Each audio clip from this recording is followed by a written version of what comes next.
بسم اللہ الرحمن الرحیم الحمد للہ رب العالمین والصلاة والسلام على اشرف الانبیاء والمرسلین وعلى آلہ واصحابہ اجمعین ومن تبعہم بإحسان الى یوم الدین اما بعد۔ محترم حضرات اور خواتین اسلام، آپ سبھی اس بات سے بخوبی واقف ہیں کہ کورونا وائرس کی وجہ سے پوری دنیا ایک طرح سے رک سی گئی ہے۔ لوگ اپنے مسائل کو لے کر پریشان ہیں اور ساتھ میں احتیاط کے طور پر لاک ڈاؤن جو لاگو کیا گیا ہے اس کی وجہ سے اور زیادہ لوگ پریشان ہیں۔ ایسی صورت میں لوگوں کے اندر فطری طور پر ایک جذبہ بہت ہی زیادہ جوش مار رہا ہوتا ہے کہ کہاں سے ہمارے لیے راستہ کھلے گا، کب ہمیں کوئی خوشخبری ملے گی، کب ہمیں کوئی اطلاع دے گا کہ کب ہمارے حالات معمول پر لوٹ آئیں گے۔ ہر آدمی ایک انتظار میں ہے کہ کب کوئی خوشخبری ملے گی کہ اب یہ مصیبت ختم ہوئی، اب لاک ڈاؤن ختم ہوا، اب عام زندگی کی طرف ہم لوٹ کر آ سکتے ہیں، کاروبار کی طرف آ سکتے ہیں، اپنے اپنے معمولات پر لوٹ کر آ سکتے ہیں۔ ایسی حالت میں دو قسم کی باتیں جو ہے غیر معمولی طور پر لوگوں کی توجہ کا باعث بنتی ہیں۔ ایک تو یہ کہ بہت سارے لوگ کوشش کرتے ہیں کسی سائنسی تحقیق کا حوالہ دے کر یا کسی جو ہے ڈاکٹر کی تحقیق کا حوالہ دے کر یا کسی حکومت کے بڑے ذمہ دار کا حوالہ دے کر یہ اطلاع دیں کہ توقع ہے کہ فلاں مدت تک یہ سب کچھ ختم ہو جائے گا۔ وہیں ایک کوشش یہ بھی ہوتی ہے کہ لوگ دین کے اندر اس سلسلے میں کتاب و سنت میں یا اہل علم کی کتابوں میں اس سلسلے میں کیا کوئی پیشن گوئی ملتی ہے، کہیں کوئی ہمیں اشارہ ملتا ہے، اس کی تلاش اور جستجو میں لگ جاتے ہیں۔ یہ جو ہے ایک طرف طبیعی رد عمل ہے کہ انسان کی طبیعت میں ایک جستجو ہوتی ہے، اور دوسری بات یہ کہ جیسے کہتے ہیں کہ تنکے کو ڈوبتے کا سہارا، کہ ڈوبنے والا آدمی کہیں سے بھی بچنے کی راہ ملے تو اس سے بچنے کی کوشش کرتا ہے،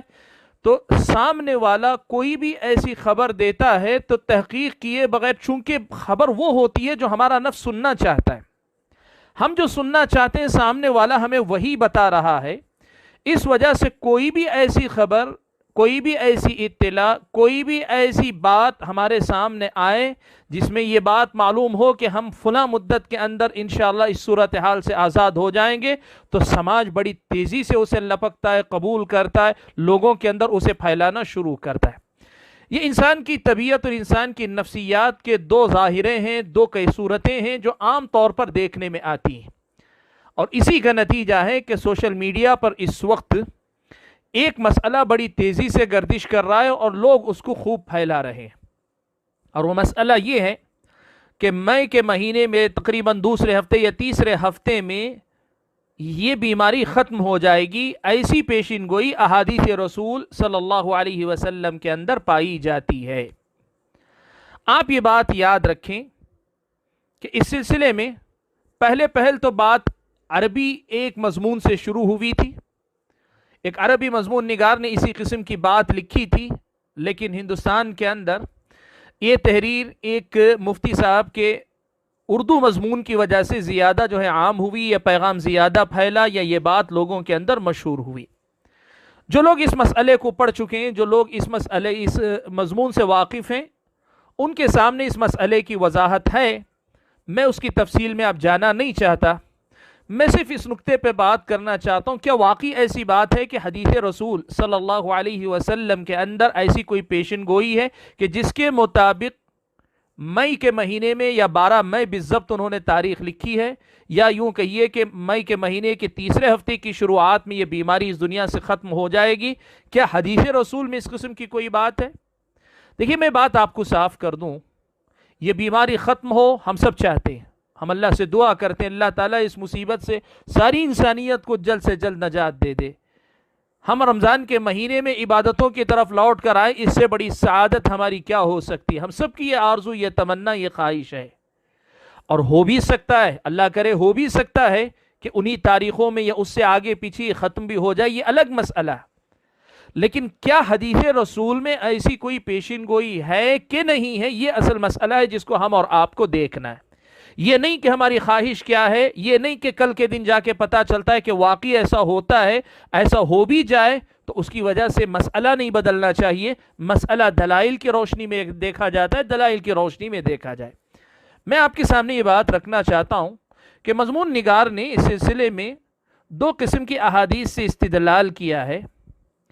کچھ حدیثیں ہیں جو خاص ہیں، جو آئی ہیں کھجور کی پیداوار سے متعلق، یعنی ایسی حدیثیں مسند احمد اور صحیح مسلم، صحیح بخاری وغیرہ کے اندر جو کھجور کی پیداوار سے متعلق احادیث آئی ہیں اس کے تناظر میں استدلال کیا ہے۔ اور کچھ حدیثیں عام حدیثیں جس میں کھجور کا ذکر نہیں ہے، عام آفت کا تذکرہ آیا ہے۔ ان دونوں قسم کی حدیثوں میں جو لفظ آیا ہے وہ ہے لفظ عاہتن، العاہت۔ اس العاہت کا مفہوم کیا ہے، میں آپ کے سامنے سب سے پہلے احادیث کی روشنی میں جو بات ہے وہ بتا دیتا ہوں۔ مختصراً آپ یہ دیکھ لیں، پیارے نبی صلی اللہ علیہ وسلم سے اس سلسلے میں حدیثیں کئی آئی ہیں جس میں اللہ کے نبی صلی اللہ علیہ وسلم نے یہ مسئلہ واضح فرمایا ہے کہ جب پھل نکلتے ہیں، جس کو ہم ہماری موٹی زبان میں پندہ کہتے ہیں، یا پھر بہت ساری جگہ پہ پھول لگتا ہے، پندے سے پہلے پھول لگتا ہے، تو ہمارے پاس بھی جیسے آم کے بیوپاری ہیں، وہ لوگ پھول پر خرید لیتے ہیں یا اس سے پہلے ہی خرید لیتے ہیں باغ وغیرہ۔ تو عربوں کے ہاں یہ رواج تھا کہ وہ پھل ابھی لگا ہوتا، ابھی وہ پھل پختہ نہیں ہوتا، ابھی وہ پھل کولا ہی ہوتا کہ ابھی اس کے گرنے کے یا خراب ہونے کے امکانات پورے باقی رہتے، لوگ خرید لیا کرتے تھے۔ اور اس کی وجہ سے لوگوں میں بعد میں چل کر جب وہ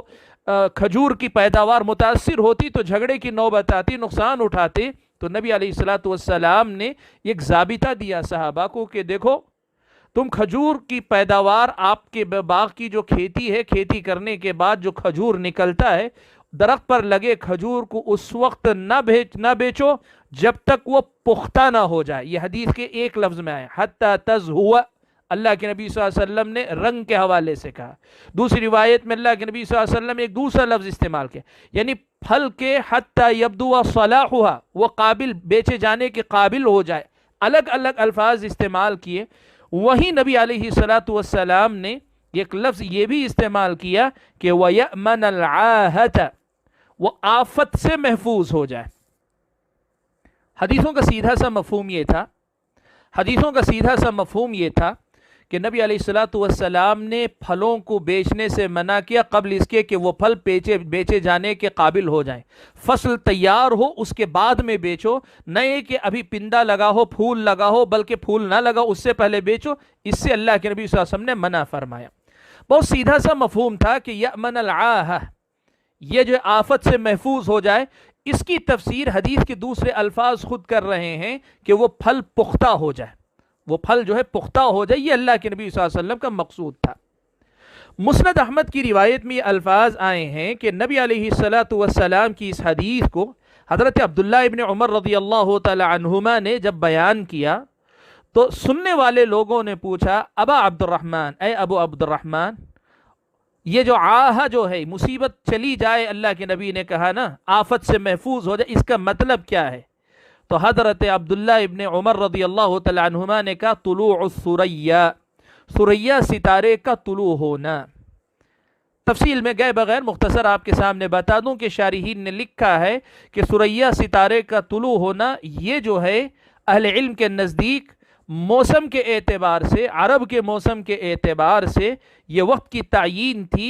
کہ کب، جیسے ہمارے ہاں ایک موسم ہوتا ہے، آپ کو پتہ ہے مختلف قسم کے پھل ہمارے پاس لگتے ہیں، 1 مہینے میں لگتے ہیں تو 3 مہینے کے بعد جا کر وہ پیداوار بیچے جانے کے قابل ہو جاتی ہے۔ تو حضرت عبداللہ ابن عمر سے بھی لوگوں نے پوچھا کہ یہ کب ہوتا ہے، وہ بیچے جانے کے قابل کب ہو جاتی ہے؟ تو حضرت عبداللہ ابن عمر رضی اللہ تعالی عنہما نے کہا کہ جب یہ ثریہ ستارہ طلوع ہوتا ہے تب۔ میں آپ کو ایک مسئلہ بتا دوں، ستاروں کے سلسلے میں شریعت اسلامیہ کا ضابطہ یہ ہے کہ ستاروں کی تاثیر دنیا پر، افراد پر ماننا، دنیا کے واقعات پر ماننا، پیارے نبی صلی اللہ علیہ وسلم نے اسے کفر قرار دیا ہے۔